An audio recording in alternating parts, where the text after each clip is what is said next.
Cette streameuse s'est fait connaître très rapidement en enregistrant beaucoup de viewers en très peu de temps. Finalement, elle s'est taillée la réputation de streameuse la plus détestée de Twitch. Il faut dire qu'elle ne jouait que très peu, même en live, et quittait très souvent son ordinateur, alors que son stream était encore en cours. Et il faut aussi évoquer ses excès de colère réguliers. Bref, elle a finalement été bannie après avoir accidentellement montré un logiciel qu'elle utilisait pour générer des faux viewers. Pratique complètement interdite.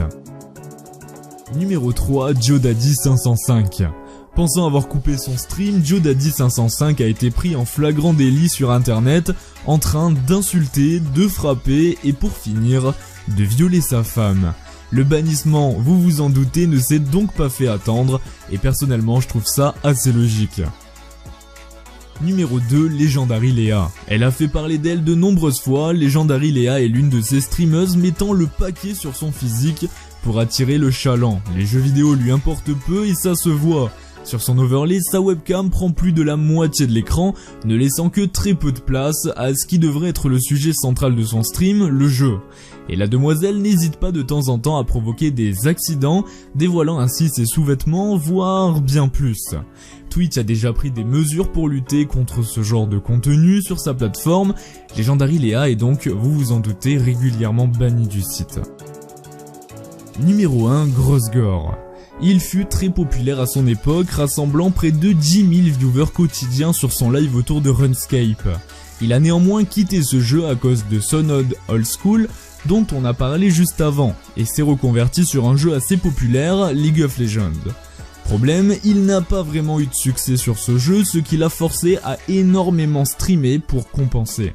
Plus de 6 heures par jour, je vous laisse imaginer, c'est absolument énorme. C'est alors qu'il a enchaîné plusieurs bourdes conduisant à son bannissement à vie.